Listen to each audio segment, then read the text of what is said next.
but we've had those conversations, and I'm sorry. Pause for a second.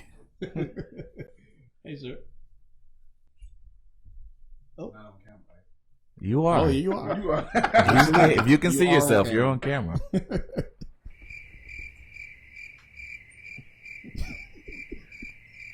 He is taking that change. No, it's Okay.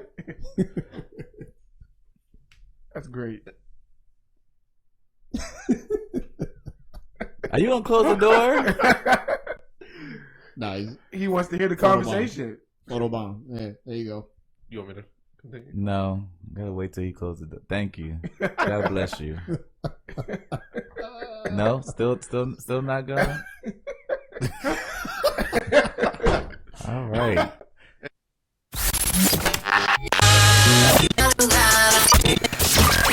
You're now listening to The Real, Man, I appreciate them dudes for talking about. The Raw. Wait, they were talking about The Relatable, That's exactly what I've been going through. The Relentlessly Real Podcast.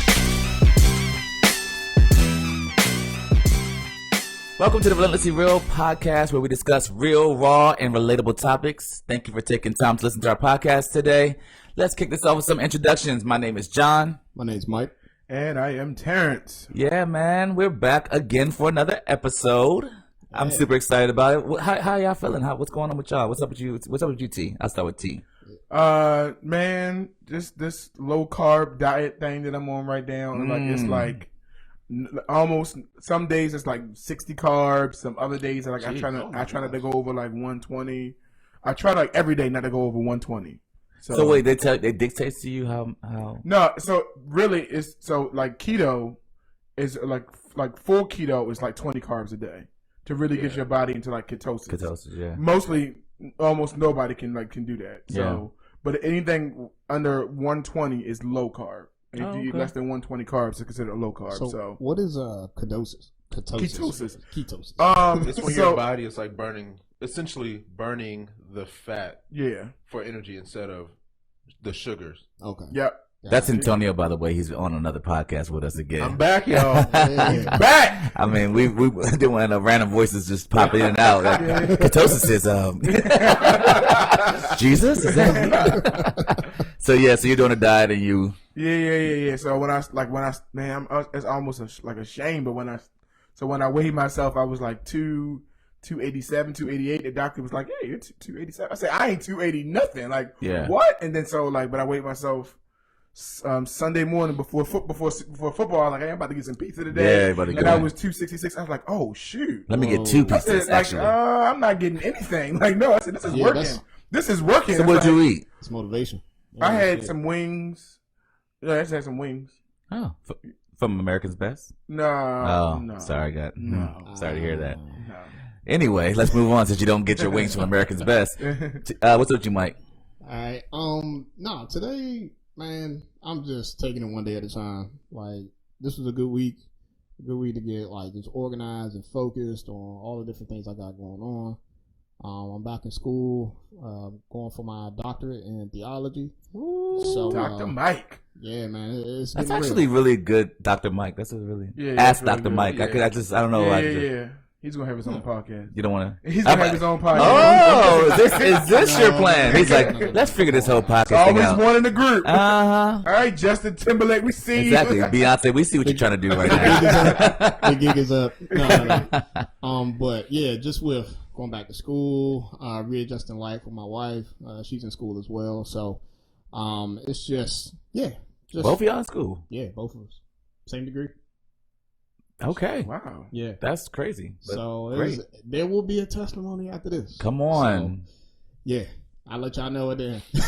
I know that's right. And since Tony's on the podcast with us, Tony, how was your week this week? My week was good. Getting settled in the new house. Hey, That's right, you bought a house. Yes, Congrats. Thank you. But other than that, everything's good. All's good. that's what's up. You fully moved in? Like fully?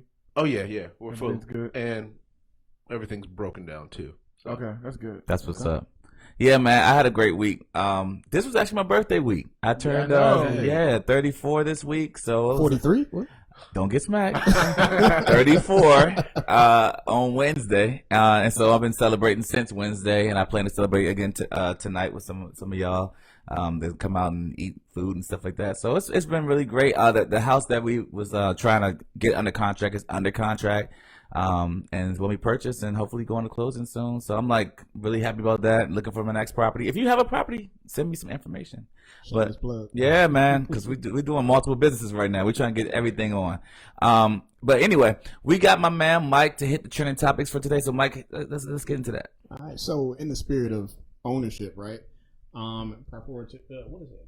Owning property, right? Yeah. So we're gonna talk about Tyler Perry Studios. Hey. Tyler Perry Studios officially opened, like the physical studio. Yeah. Right? He's already had his production, I guess, movie production. Company, right? But he physically owns his own studio at this point. So not only does he own the rights of his movies, but now he doesn't have to rent out anywhere or co-partner with a studio to shoot his movies. Like, he got his own thing. Yeah. So literally, it used to be, the studio is based in Georgia, and it used to be an old Army base. I think this was, Fort McPherson. Yeah, Fort McPherson. This was one of the Army bases that was used back in World War One.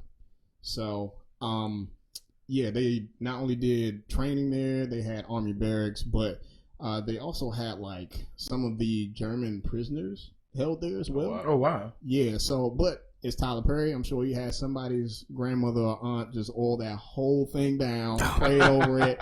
They ain't got to worry about no, random spirits and nothing like that. So we good. But yeah, man, he's just doing it in reference to like black excellence in general, right? It's a big deal. Not just promoting like African American black excellence as far as like owning property, but being able to take his tragic story from being abused as a child and turn that into something through the form of the arts, right? To be able to bless somebody else with it. And to make it this far, man, where like even with the studio, just to give you like a recap of the different studios or different things included in the studio. So he literally has like whole neighborhood sets, like a house is just one set, or a group of houses is one set, whole street, everything. Wow. He has a whole like hospital there. He has a replica of the White House. Yeah, that was a big one. Yeah. I thought that was official. That joint was official too. It is front and back. Crazy, right? So let's see. He also has the original house that was used for Medea, like Medea's house. So they used to, shoot that in Atlanta. Is it Atlanta, Georgia? Or anyway, they used to shoot it in Georgia, but because of the sake of the studio, he actually made a replica of that and has placed it in his studios now.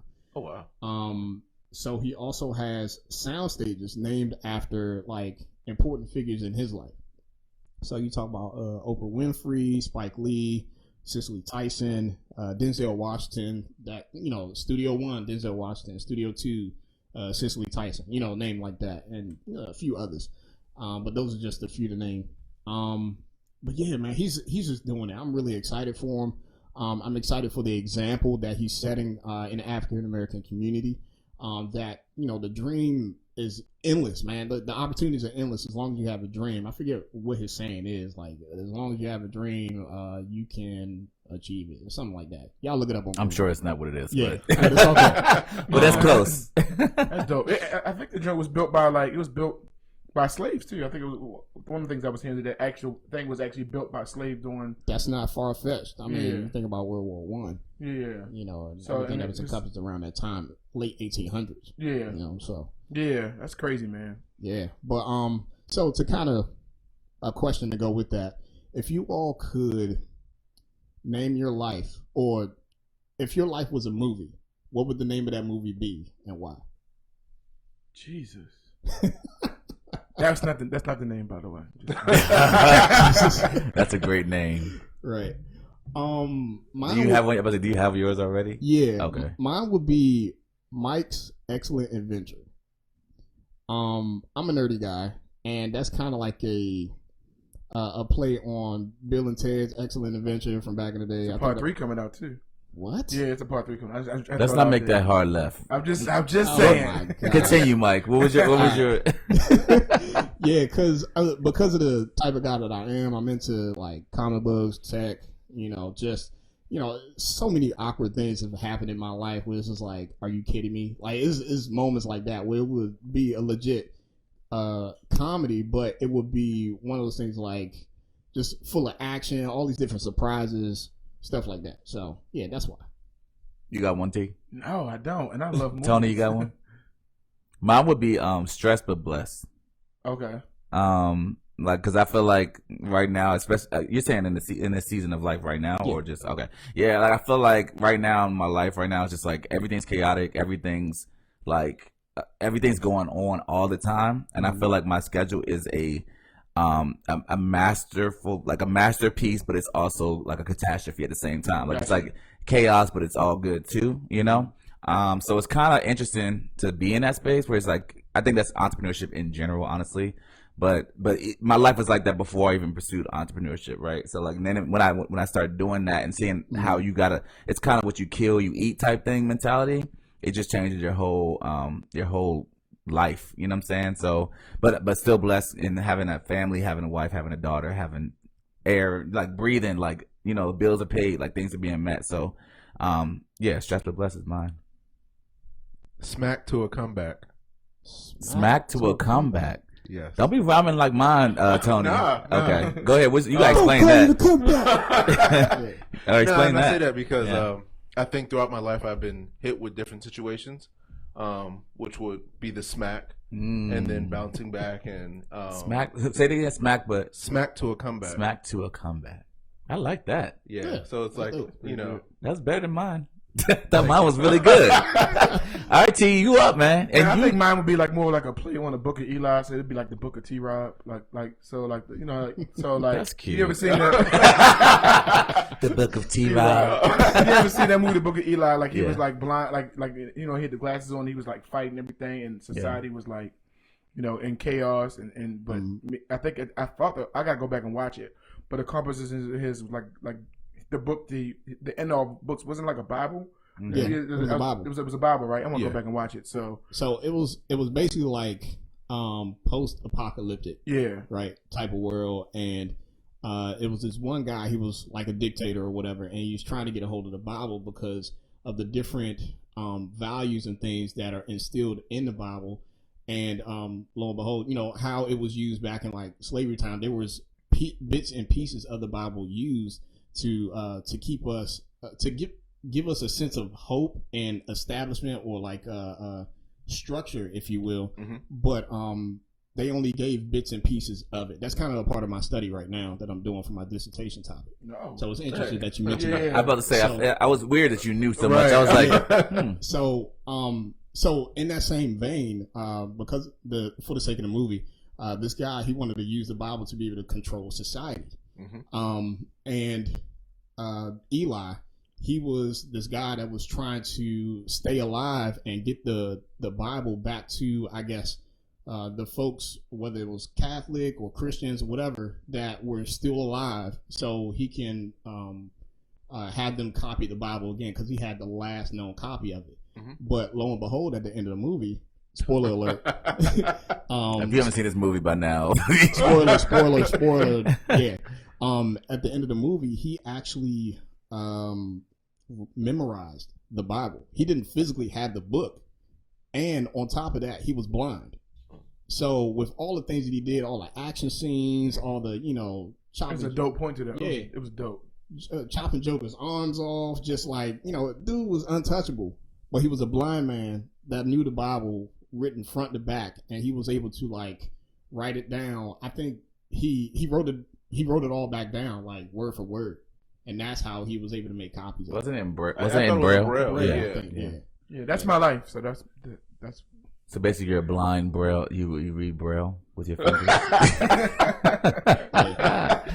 That's weird. Okay, so anyway, that's a good trending topic, man. I think overall we all learned from Tyler Perry, like you have to go out and make your own path, forge your own pathway. Stop complaining about what is or what has been, and that was a very valuable lesson for me. Just like you don't have to keep bending to society of what they say or deem this is the road that you have to travel. Right. You create your own road, and you say, and then you open the door for other people. So that was a powerful thing for me to see and watch. So I appreciate that. And in terms of ownership, like people understand, like if he has a studio, people now have to come to if they want to shoot like films, Yeah. and they're looking for a spot to do it. They now have to borrow like lease time on his property, so like he owns it. It's an amazing. It's a big deal. Yeah, it's an amazing deal. Amazing deal. So you guys, if you guys were able to check out our podcast from the last time we had basically talked about marriage versus divorce, but we never got into the divorce portion of it. We just talked a lot about marriage and how we met our wives, the things that happen and occur in marriages and why we may have conflict or what have you. I've had a lot of people have been hitting me up about basically everything we've been talking about, whether it be like they were saying great podcasts or just having like, man, I wish y'all didn't stop talking about it. Like y'all should have definitely dove deeper on certain things, and we're gonna plan to do that today actually. So y'all ready? Buckle y'all seatbelts. Y'all good? Yeah, Yes, man. sir. Yeah, y'all kissed y'all wives before y'all left to come here because it might not get one when you get back. I might have to take this jacket off. So one of the things that I think comes up that's prevalent in marriages is divorce. I think a lot of times in our culture, we're told that divorce is not an option, right? You know, you're told when you get married, it's not. But the reality is, it is an option. It becomes more of a viable option as you go through marriage. I don't want to assume for everybody's marriages. I'll speak for my own. I was told, you're not going to get divorced. You never get divorced, whatever the case may be. And I felt that so deeply, the very first time when we got married and all. But as we went through the trenches and the mountains and the valleys and whatever of marriage, it became more of a prevalent thing. So my question to you guys is or was divorce an option in your marriage? That's tricky, see, because I think one of the thing is, I'm kind of like with John is like how we were raised, like people say, oh, you don't want to get divorced, and then it's weird for me because my mom was divorced and then my mom was remarried, and my wife's parents are happily married. So you talk about now combining two different family structures, and so we have two different mindsets. My wife, and I am too, but her dad's a pastor, her mom's a first lady, she was a preacher's daughter. So we're coming from two different mindsets. While me, I'm heavily definitely a Christ follower, etc. But I'm like, that's not me, and so my hope when we talked before is that divorce is not an option. But the same thing when John is once we start getting to these problems and like these I think really it's like arguments and debates, there's an ability of like, okay, so what are we doing? Like, what are we doing? Are we going to come back from this, or are you just going to move out? Like, are you just going to leave out? And I don't want to say that has divorce ever come up? No, I don't think divorce has ever come up. Okay. But I would say there has been opportunities where it's just like, okay, do we need to take a time out? Mm. And I think that's the part that a lot of people don't talk about because we haven't been married that long, Yeah. So we only been married since 2012. But the time out has come up, and so that's the best way I can answer that question. Like taking a break has definitely come up. Okay. It's always been instilled in me that divorce isn't an option, even though I've seen examples of it in my life. I think what helped me out the most was that I seen a good example within my parents as far as sticking it out. So there was a point in time in my life where I questioned whether marriage was even going to be a thing for me. And I sat down, without disclosing too much information about my parents and their relationship, I sat down to have a conversation with both of them. I had a conversation with my mom, and she let me know about a pivotal time in their life that they were in where the marriage was struggling. But I also eventually had another conversation with my dad and both my mom about how they've overcome those struggles. And with my dad just, really instilling in me that wasn't an option for us. Regardless of what the situation was or how they felt about each other, whatever like that, they wanted to stick it out for several reasons. One, for the sake of their relationship, for the kids, that sort of thing. So I recently within the past few years have had that conversation with them, which led up to me getting married. I didn't have that convo of back when I was younger, it was more so like, hey, I'm ready to get married now. What is this supposed to look like? And for getting that example from them and being able for them to really be able to open up and tell me about those things, it helped me gather my mind on, okay, all right, yeah, I'm in it for the long haul. Though, biblically, it does speak about certain stipulations when it comes down to divorce, whether it's adultery, and I feel like it's something else. I can't remember right off the top of my head. But, just one or two things that are permissible, right, from a biblical standpoint. But when you come down to the practicality of it, like, say, for instance, you getting abused physically, like, within your marriage, what you going to do? Right. Like, is that grounds for divorce? And I think it really takes the weighing the pros and the cons, how you want to work through those things, if you're deciding to work through those things. And that will ultimately decide, like, where your mindset is. Me personally, yeah, divorce ain't an option. And I've made preparations, or I've done certain things prior to marriage to prepare my mind for, okay, I'm in it for the long haul. And that includes the type of spouse that I decided to marry, right? The type of person I decided to marry, she believed in the same things. So when you all are equally yoked on that level, it's like, okay, we're both in it for the long haul, then it is what it is. Yeah. And, well, for me, growing up, my parents were married and then got divorced when I was younger, and now they're remarried. And as I got older, I've always said, I don't want that to be my story. So for me, divorce has always been, no, it's not an option. I'm going to do my best to work it out. If anything ever happened, it most likely will not be me that files, unless adultery is on the table. Because I don't know if I can come back from that. So to kind of add to that, my bad, to add to my story too, I recently found out right before I got married, for whatever reason, I just wasn't paying attention. My parents actually were divorcees prior to, like, me being born. So they were both in separate marriages prior to. Oh wow. And they ended up divorcing, and they decided to stick it out with each other. Either they don't want to go through another divorce again, or whatever. They seen the pros and the cons that happened between that divorce, and decided, hey, look, we don't need to go through this again. Let's stick this out for the long haul. But yeah, they were both prior, married. So you're saying that? So back to Tony. So you're saying if you don't think you can rebound if your wife was to have an affair?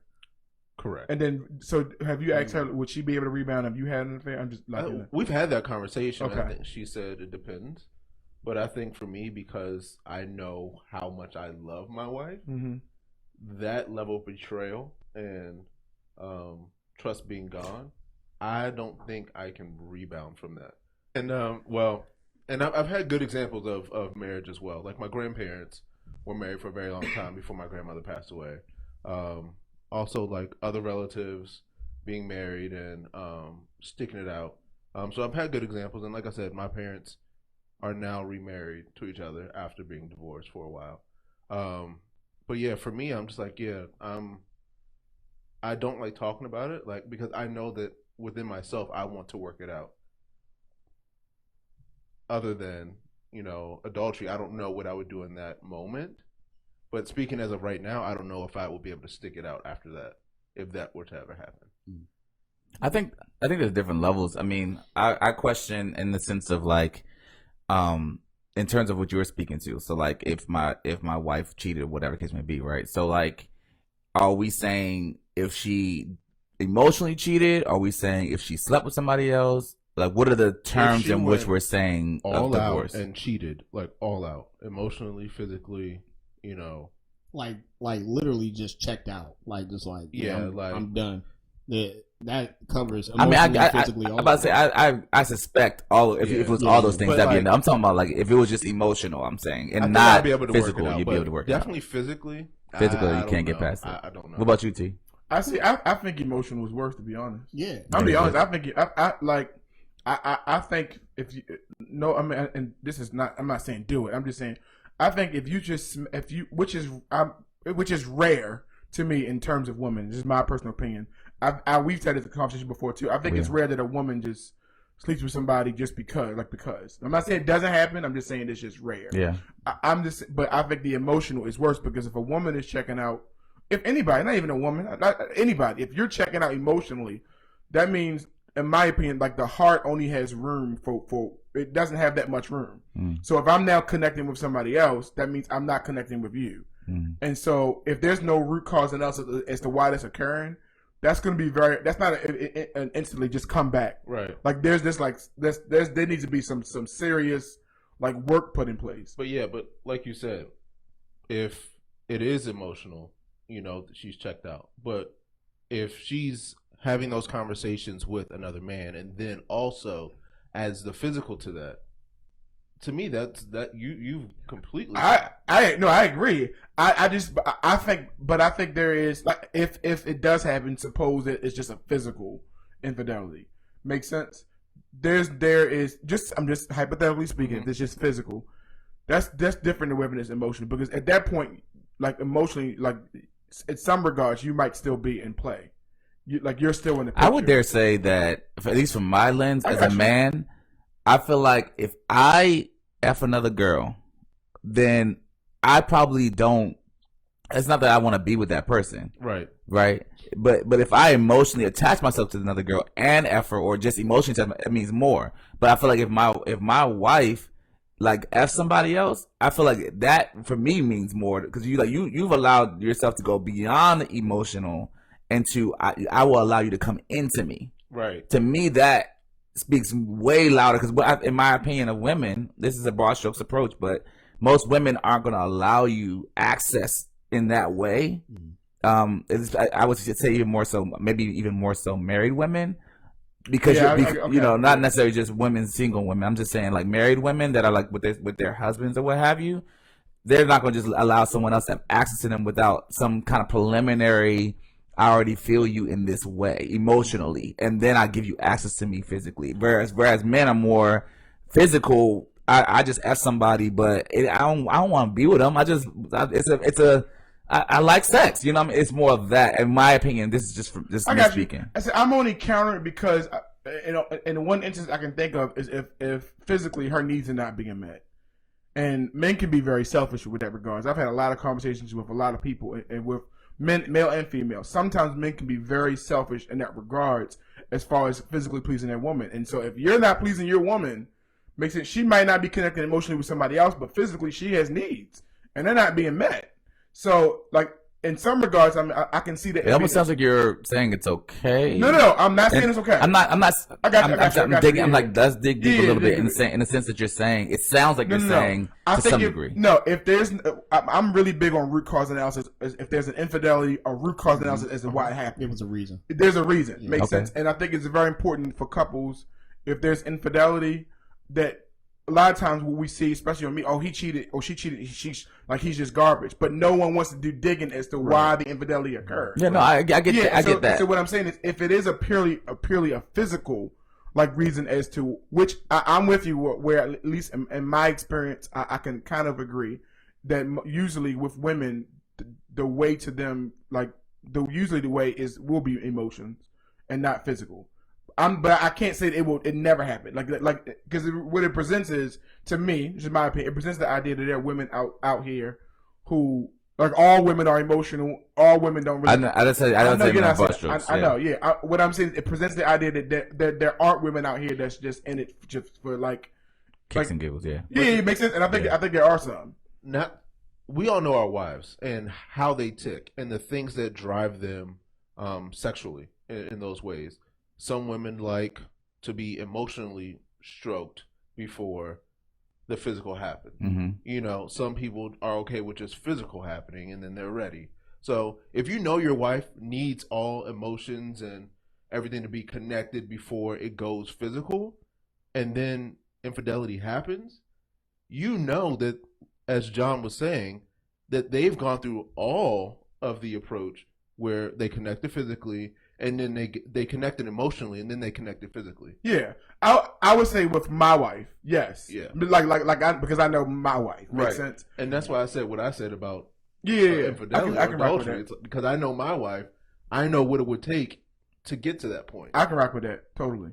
What percentage do you guys think is your is sex within your marriages? Like, if I go, like, let's say we go from myself, I'll start with Mike, but just go this way, in the sense of like, okay, everything that you guys have in your marriage or whatever, what percentage is sex in your marriage? Like, do y'all have, is sex like, all right, we got like 80% of our marriage is a lot of sex, and then 20% for everything else, or is it like 20% sex and then 80%? I don't want to say that's the only, but like, if you were to dilute it to a percentage, what would you be able to say is the pie chart, if you will, of your marriage? Does that make sense? So I'm trying to understand it a little bit. Are we talking about like in terms of like duration, or we talking about not duration? Importance, right? Not duration. Because Mike's like, I'm 100%. Mike, this is not about you. It's not about you. Right? You were just. We know you get yours, so bro. What are we putting in the pie chart? I'm saying sex, I'm stuck on that. job, like we're saying everything. So like everything that your life is filled with, like whatever that may be. How much does sex percentage wise boil down to your marriage? Now, can I add something? How much is it, and how much would we like it to be? Would that be okay? You can say both. Okay. All right. So it is at a, I would say at a, I don't want to say low percentages off the bat, but like in a broad perspective, like of everything, all the different things that are important in reference to our marriage. Yeah, the physical is important. At some point when that physical is lacking, the percentage rises, right? Because there's a balance to things. Mm-hmm. That's good. And when that physical need is not being met, physical and spiritual need, because I mean, sex isn't just physical, right? Physical, spiritually, emotionally, like when those things aren't being met in realms of sex, then that percentage rises. So right now, I mean, it's at a low percent. So, and I don't want to add on too many, but like in a month. Okay. You would say you probably have had sex how many times with your spouse? Honestly, maybe like 3 to 5 times, something like that. Yeah. It's not a crazy amount, and I'm not same here. Yeah. Like that's what. Go ahead. I think maybe like 10%. 10%. 10, like I'm talking a month. Like out of those 10 times, those 30 days. Yeah. Jesus, what are y'all? Y'all just some. Jackrabbit. Y'all got time. Y'all got 2 kids and you have sex. That's like once or twice a week if you think about it. Yeah, that's high. And then 1 week is off.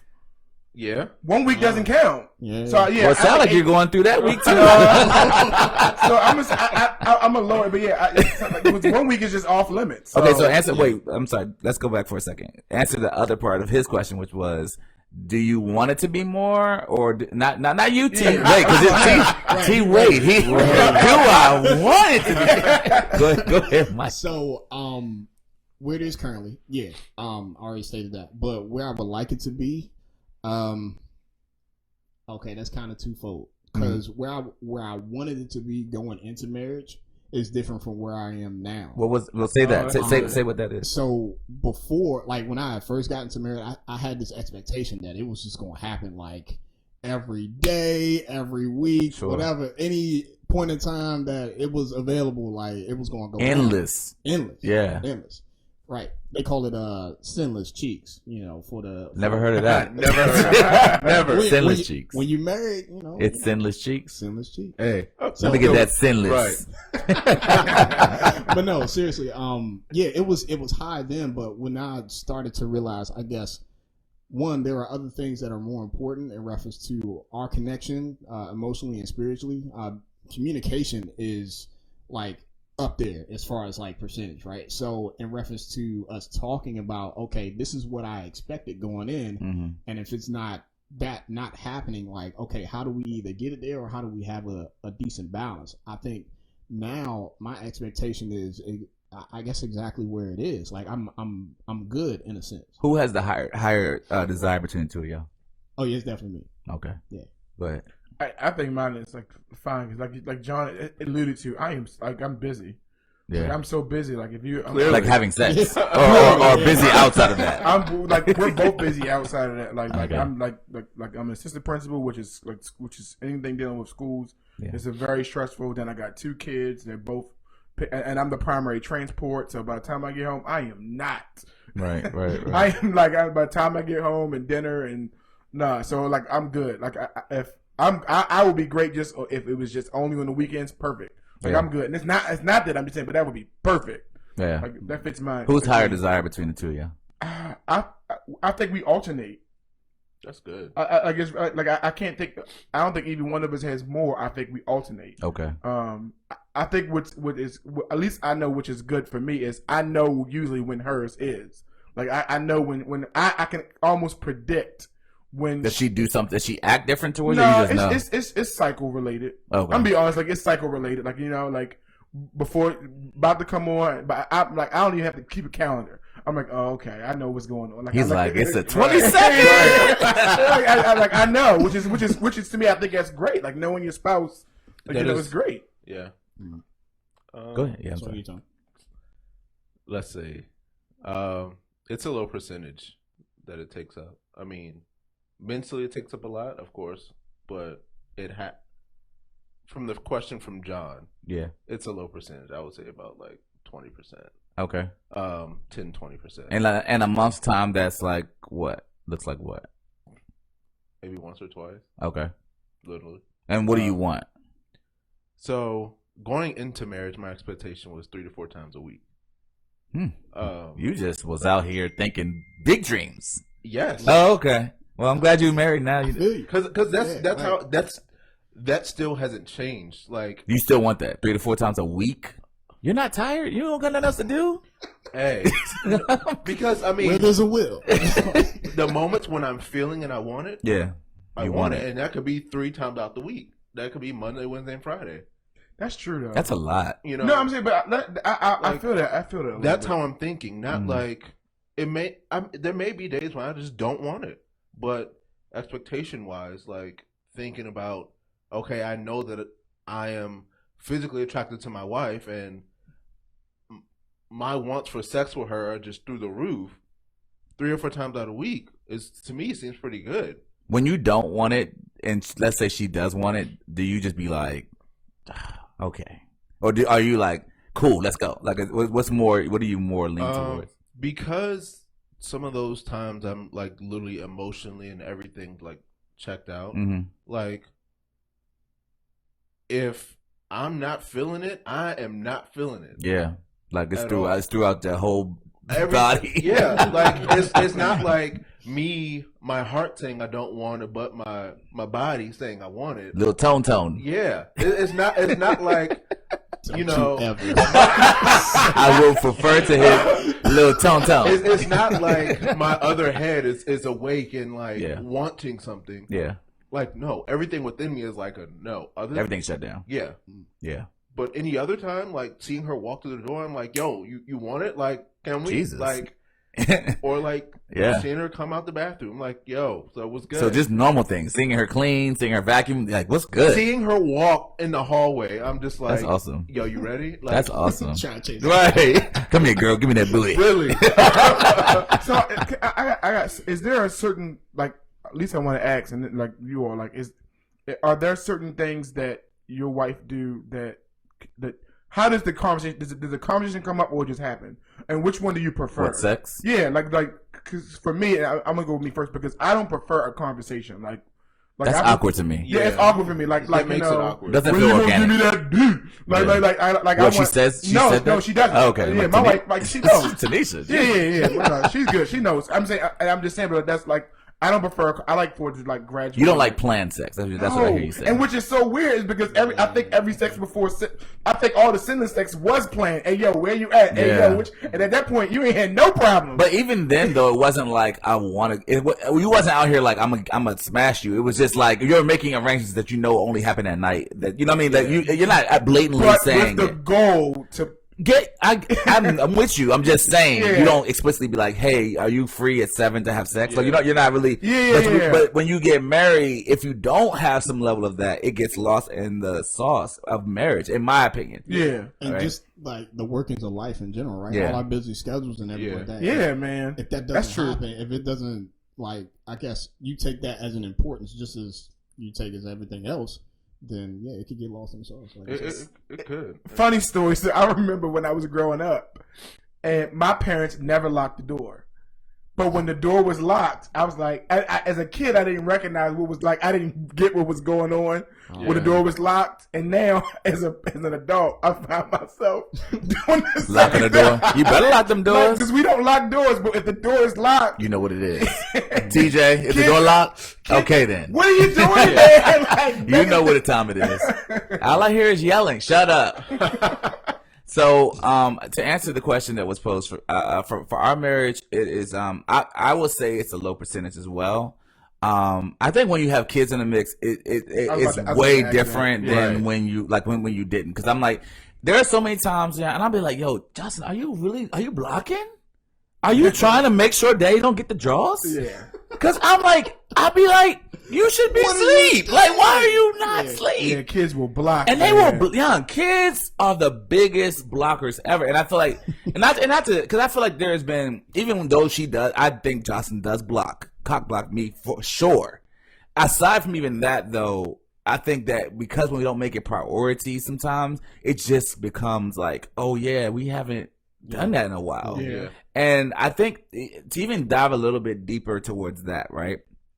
I think that can be for easily something that could easily lead towards divorce, right? Because that sexual encounter, like you mentioned before, Mike, is that spiritual encounter that's happening between two people. Yeah. When it doesn't happen or there's a deficit of it happening, what happens from a male's perspective?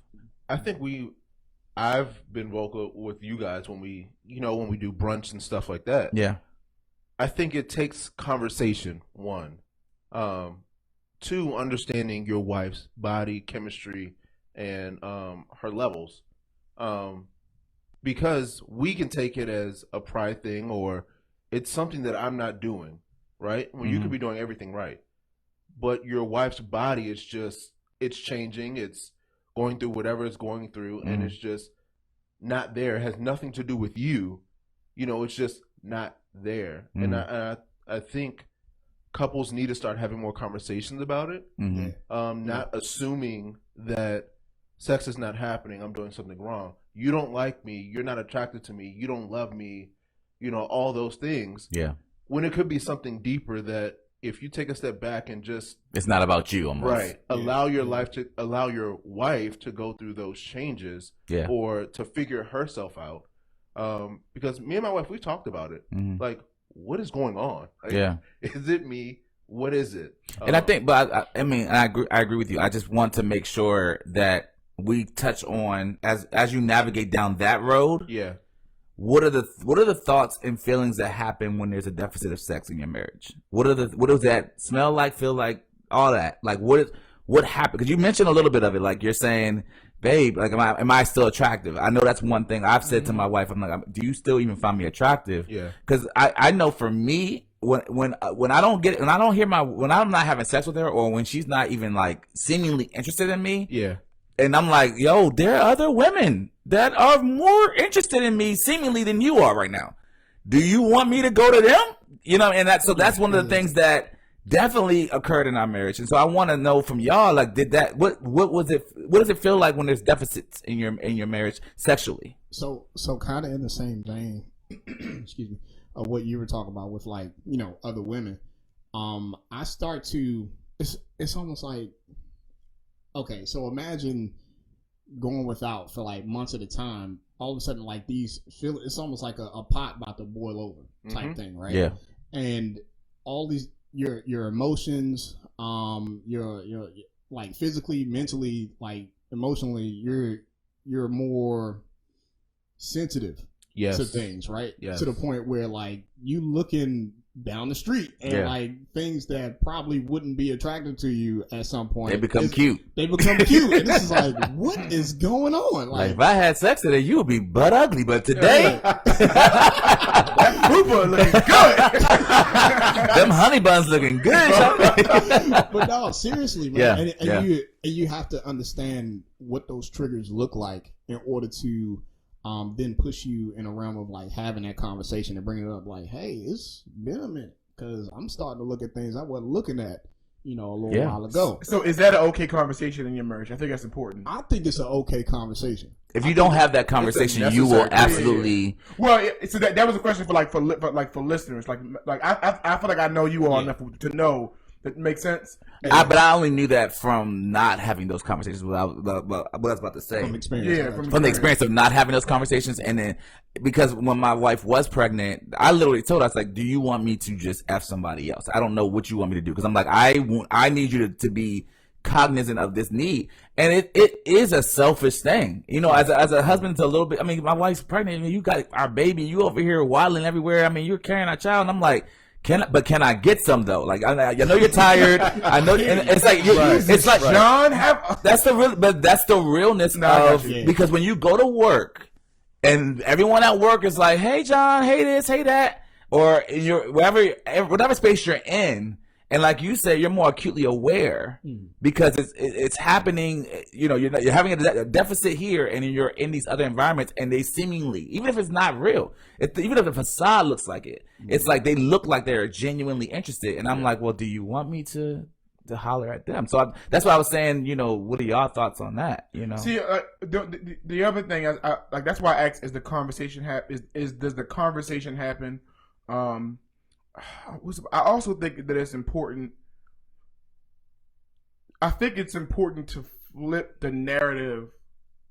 This is really weird. I'm about to say to flip the narrative of sex a little bit because, and I'm not saying knocking to anybody else. I think it is important that you have your needs like met, which is why I'm going back to the question we asked earlier. If you don't want it, and I think we've all been there. Like if I'm not in the mood, like and I'm answering it even though I've had the same exact type of reaction, well, I'm not in the mood, so I'm not doing it. I think we become better in our marriage and better, really, just with a partner if we flip the idea of sex as a service and sex about meeting somebody else's need instead of sex meeting my needs, meeting your own. Because what happens is if a man and a woman, if my ultimate job is to make sure that you get yours, and if your ultimate job is to make sure I'm getting mine, then we're both getting our needs met. If that happens, if that happens, yes. I think that's the like an overarching goal. Sure. I think something you said is it's important and something that we also don't talk about. When they want it and you don't, and you have to be the initiator. Yeah. If I have to be the initiator, and my body doesn't want it, it's not happening. But if my body doesn't want it and you want it, and you do something physically to me that gets my other head going, tone. It's going to happen. Don't ever say it. I said what I said. I got one more chance. I think one more shot. I think that's an important conversation. That is good. Being who is the initiator? Yeah. When you are not in the mood for it, is your wife going to initiate it? That's good. So that you guys are both on the same level, because you cannot want it in the moment, but once something happens, I think it's sexual courtesy. I think it's sexual courtesy. I like that name. Yeah, you done made up a thing. Yo, I think it's sexual courtesy to be like, okay, if I'm not in the mood and you in the mood, but you want me to do something about the mood, right? Like, I think you should initiate and, get me up to speed of where you at. Yeah. So that we both. You're being impolite right now. Hop on me, kiss me. So weird. and that's what's so while you're there.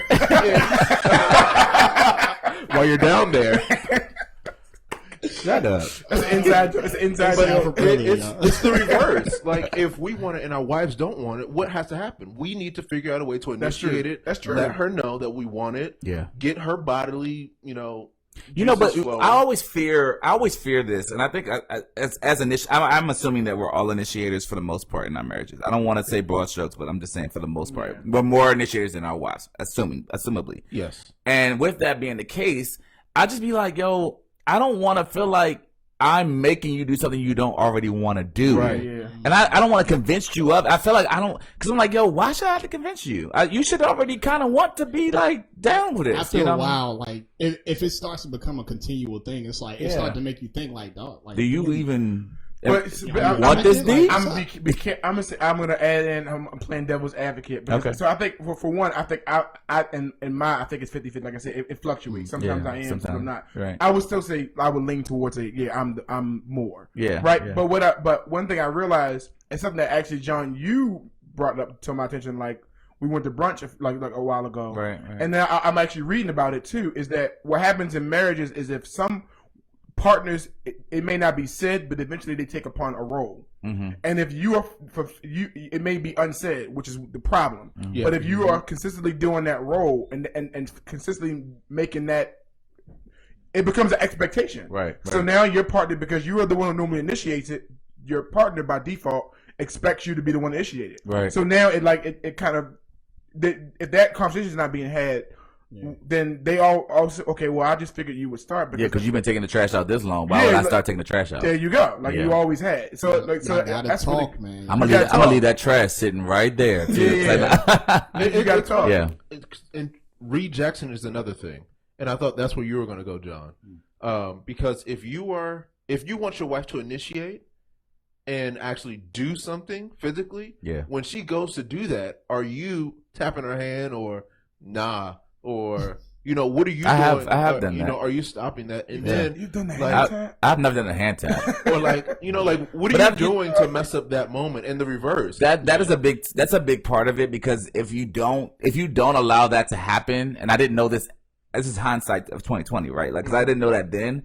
But if you don't allow it to happen when it's supposed to happen like that, then they're gonna feel like, well, I don't want to do it again because you might reject me. It's also the reverse. Yeah. If you want your man to be the initiator when he tries to do something, no matter what it is, to signify that sexual intercourse is on the table and wants it to happen, just go with the flow. But when you stop that from happening, what is your husband going to do? The same thing. Retreat and stop initiating, because he's like, I'm going to be met with rejection. So my issue, I guess my issue is I've never been rejected, and I feel like I should have. Like you know what I mean? Like at some point you probably don't want to have sex. Like legit. Like you probably just, because I don't want to. I'm be like, yeah, I'm good.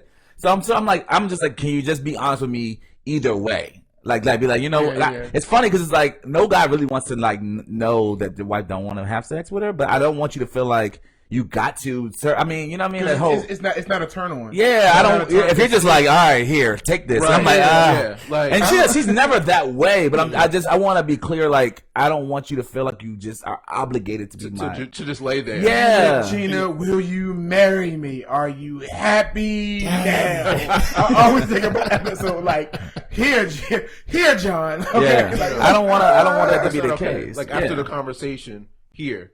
There's nothing worse than that. There's nothing worse than I don't even want it now. Yeah, I don't want it. I want it. I want to sleep tonight, and then you come back next week. The difference is, I want you to want it. Yeah, we'll revisit this. That'll be organic. Yeah. So that's why, I mean, to sum this whole part up, I think that's why Mike hit it on the key.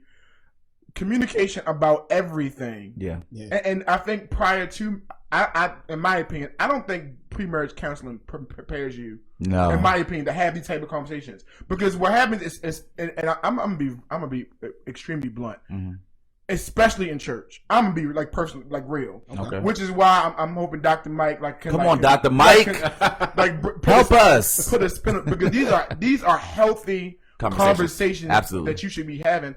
I also think it's important for you to convert. You have to have conversations about what pleases your spouse. Don't sit there and like you the man or you the woman, like, oh, he. So I'm gonna throw a monkey wrench in there, and I think the wives should know what pleases themselves before I know.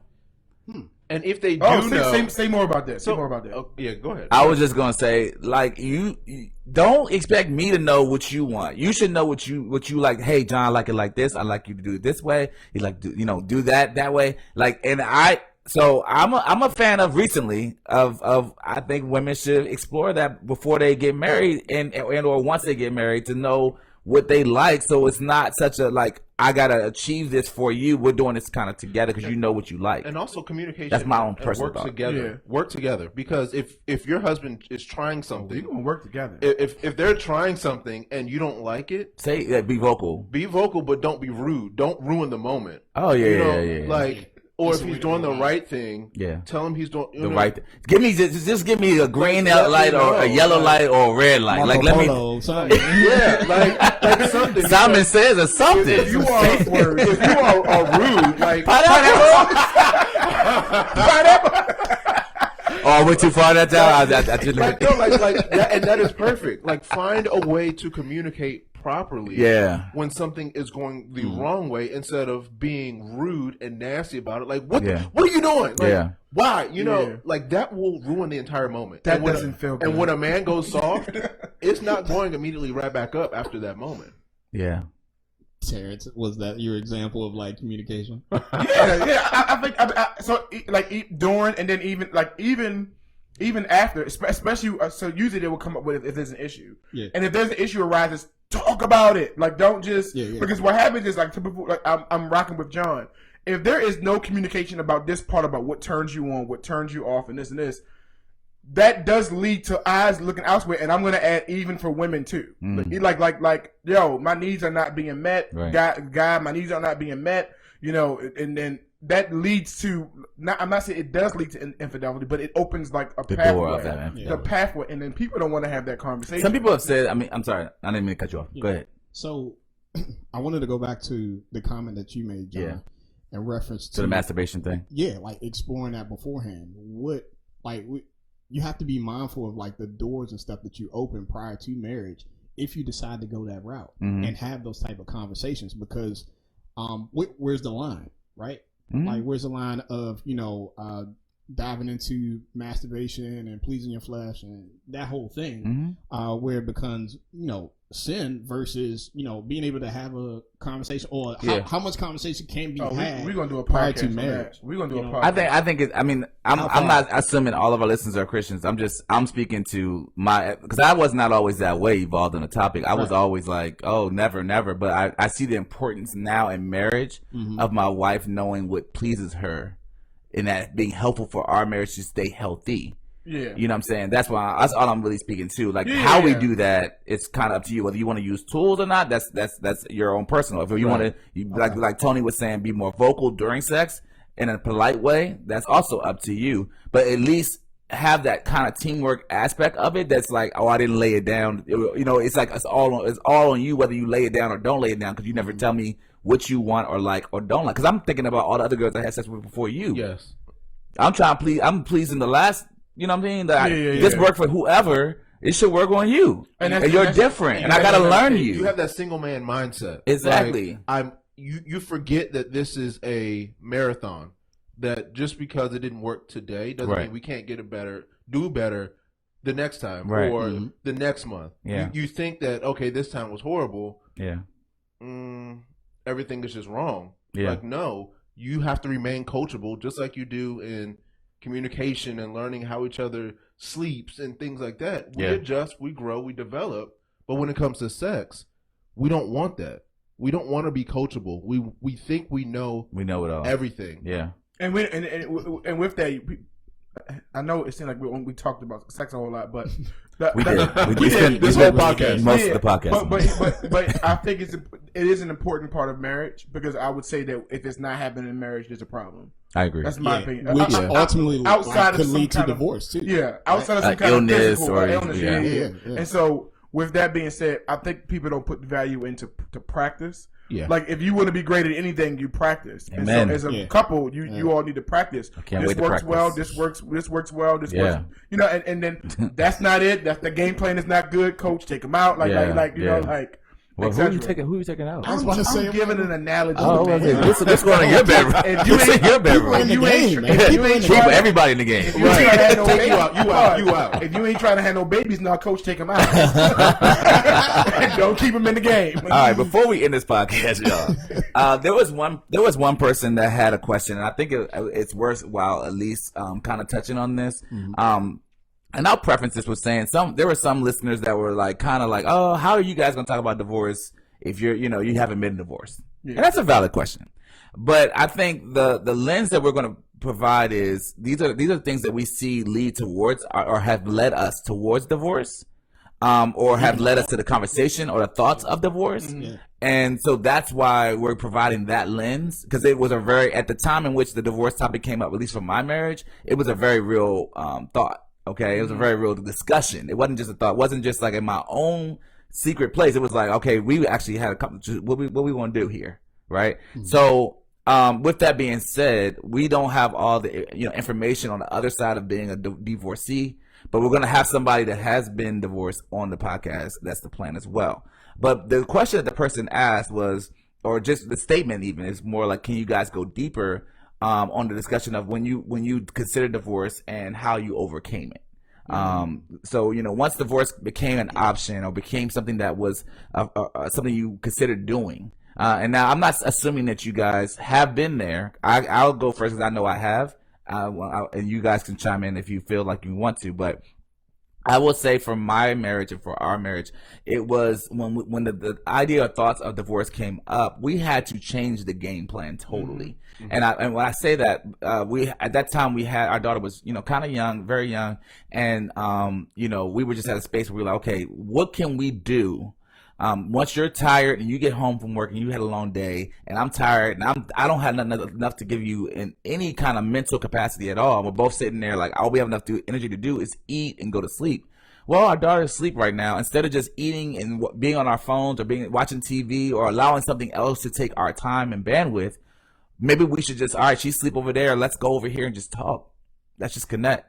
Let's just take that time. Let's make that intentional time. And I remember my wife and I sitting in our dining room and just looking at each other and saying, "Yo, how was your day? 1, 2, how was this and how was that going?" And that very simple, I care about your life.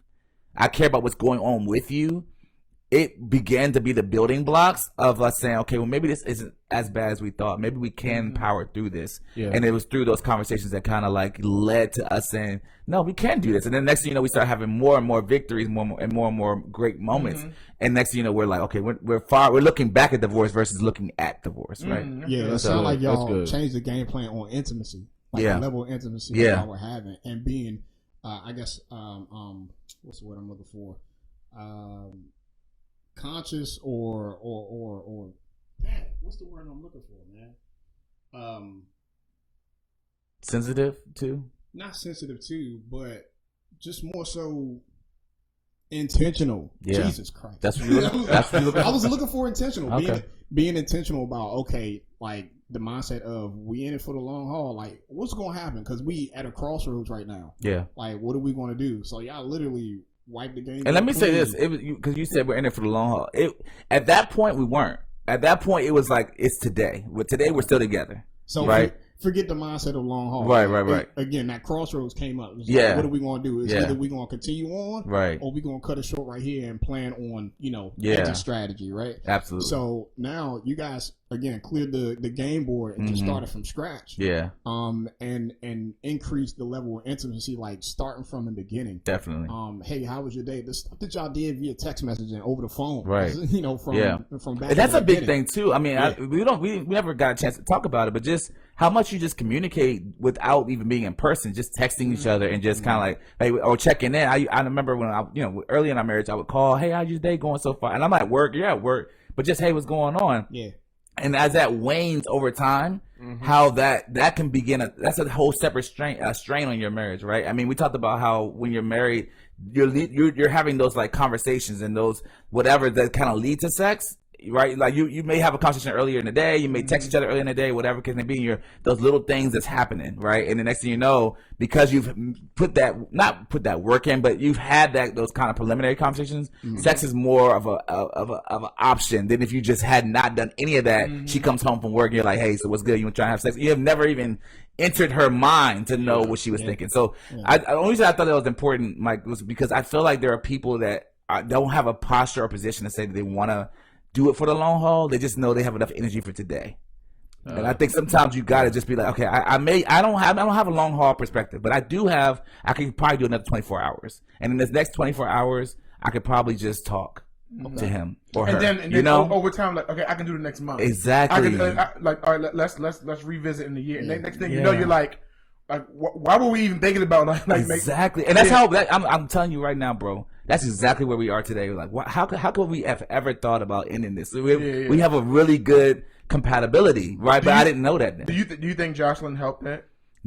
Do you think Jocelyn did not help? No, meaning, my daughter. Do you think the idea of like the fact that you because I hear that a lot of people. So Jocelyn on the front end didn't help, right? Because it was that I was like, you're in between us. Yeah. But through time, I will agree that Jocelyn has become like the glue that keeps us together, right? Because literally our daughter will be like, mommy, give me your hand, daddy, give me your hand. I want to be in between y'all. Let's just walk. And it's just like how does a one and some changed child know to do stuff like that? I'm gonna be really real, and she might hate me. There was one time that me and Tanisha was having like this big argument. Yeah.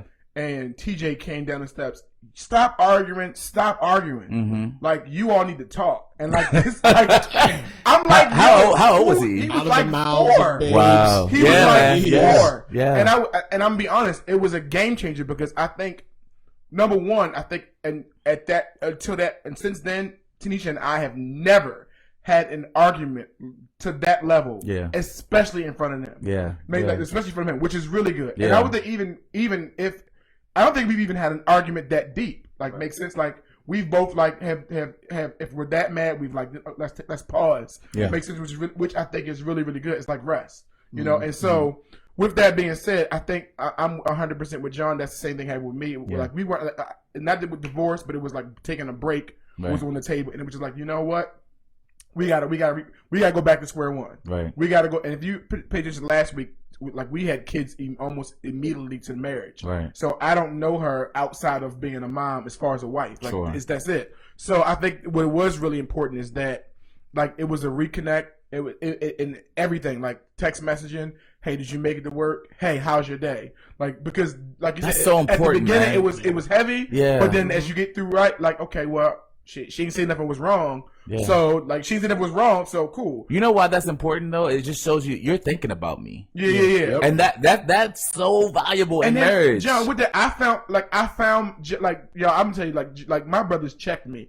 I found myself being upset because it sounded like my wife was talking to everybody else. Like, so then it made me, like, become nonchalant. Like, okay, well, fine. Right. If you're not talking to me, then cool. I'm good. Like, I'm good by myself. Yeah. I'm cool. But then, like, they check, like, well, do you ask about her day? Like, right. do you like, so she's now at the point where, like, you've built up a role where she doesn't share these things with you. Right. She shares them with her family. She shares them with her friends. Right. Nothing as far as infidelity. Yeah. She just, like, I can't bring that to my husband because he doesn't have time for those conversations. Right. And instead of us conversing about why you think that, we just kept it through the motions. Yeah. And that led to distance. But once, like I said, okay, you know what? I gotta do more. Like, I gotta do more here. I gotta do more here. Yeah. And even if she doesn't, like, I'm the man, I gotta do more here. Yeah. Like, you know, and so that has, like, started to, like, turn, like, an immediate table of, like, yo, we're not, like that. It's no option. There's no, like, okay, cool. And it might happen for 5 days, and then it's a day, and then we like, hey, we back here again. Right. Nope, we're not back here again. Right. Let's pause. That's so valuable. Yeah. That's so valuable. And I think the last thing I want to say is that I think, and you guys, if you have a final word, you obviously can say it too, but I think that men, when they lead properly in their marriage, that's what kind of happens. And I know when I first was entering marriage, and then my wife, if she was here, she would laugh about it. But I mean, I was just like, I'm the man. You're going to follow me. Okay. And you're going to do what I say, dude. And like, I'm like, you're told to be the man and you're a boy in marriage. That's great. Yeah. You know, so you're trying to, like, rise to this occasion and try to be this thing that you don't know how to be, but you want to look like you're that, right? Right. And then when I started going through the things with her, and we started to, like, and I'm like, how valuable it is to lead her in this. How valuable is it for me to say, I want to see this happen in my marriage. I got to be that in my marriage. Yeah. That's how it happens. And, like, Jovita will not, if I say, Jovita, you follow me, you gonna follow me, right? She'll be like, no, I ain't following you. But guess what she does? And it's because we were married. We were married to be that. We're married to flow that way. So it's like she's going against current, you know what I'm saying, in marriage, to do anything other than follow behind me and what, like, cause that's the way God designed the thing to be. So when she's gone contrary to that, it's always like, well, he's my husband, I'm gonna go with him. Mm-hmm. But it wasn't through me laying down a hammer. It was from me just saying, trying to lead by example or initiate the conversation.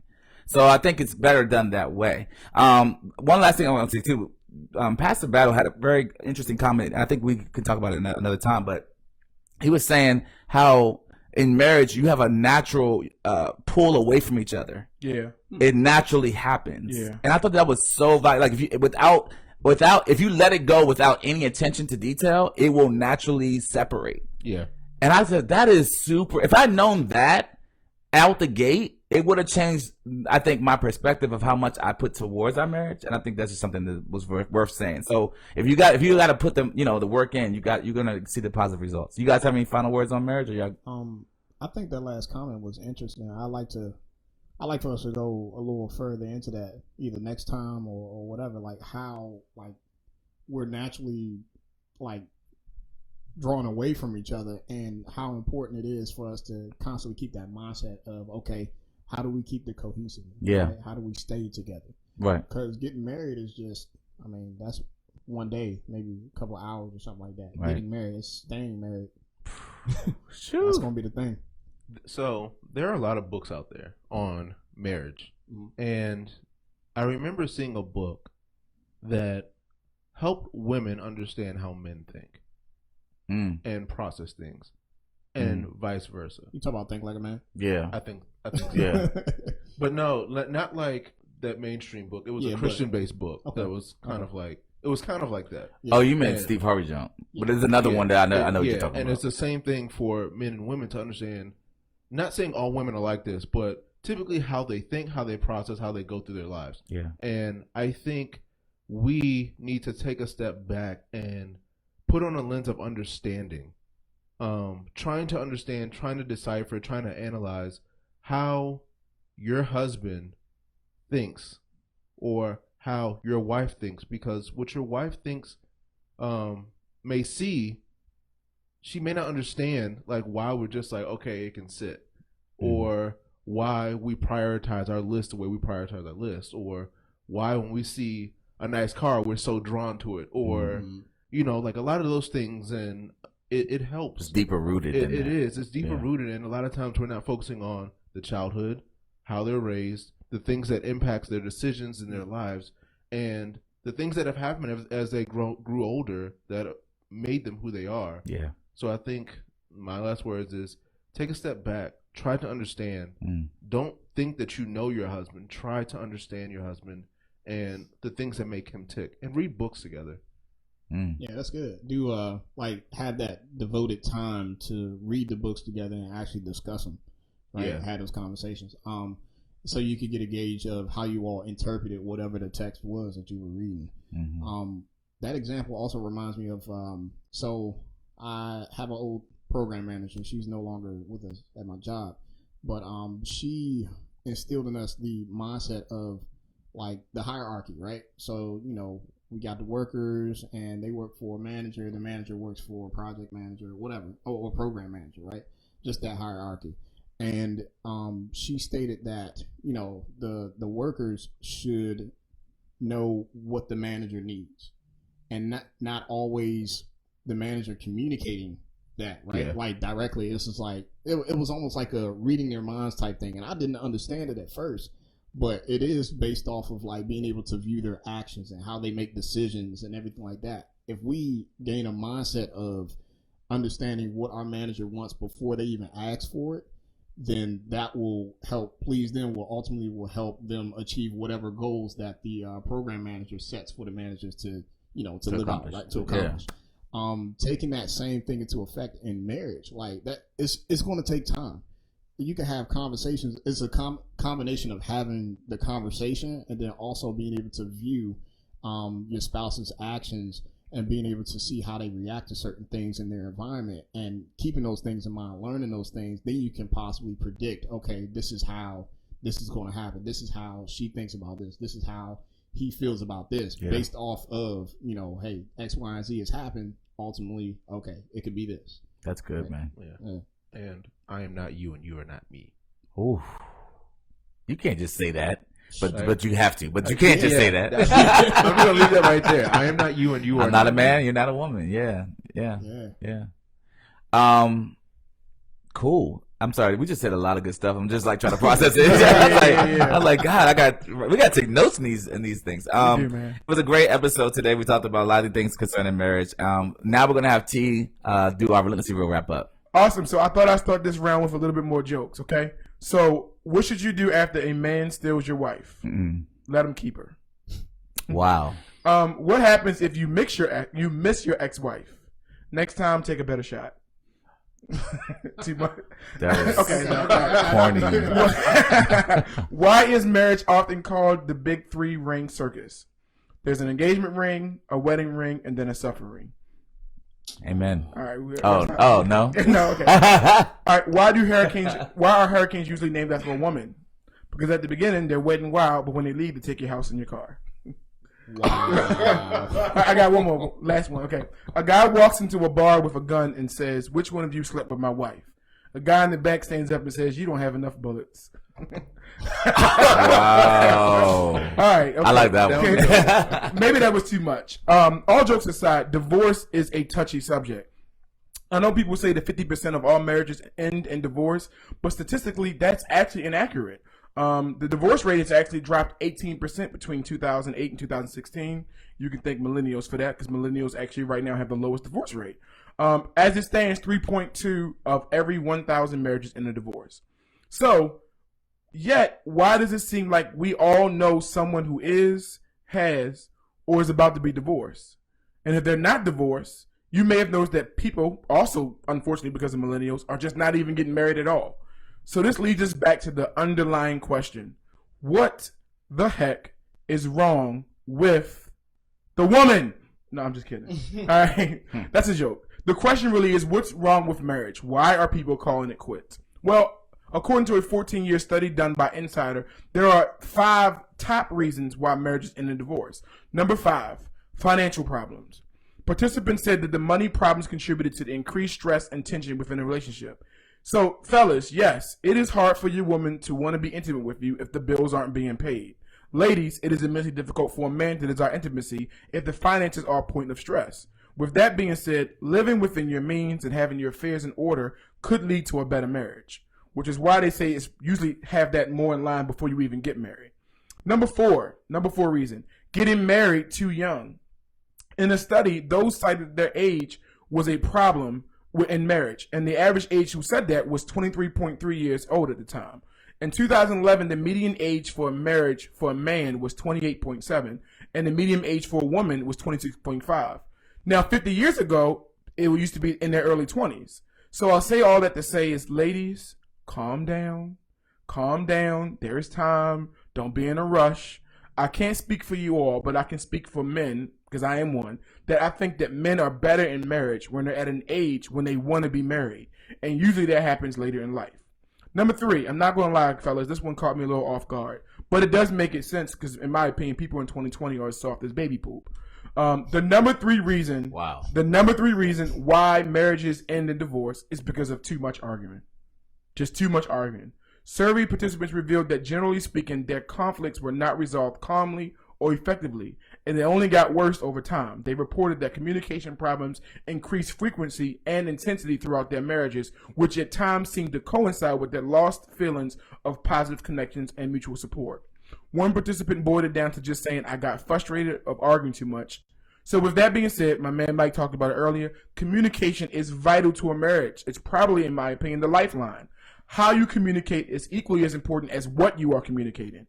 Pick your battles wisely, ladies and gentlemen. Arguing over everything just might end everything. Number 2 is a no-brainer, extramarital affairs.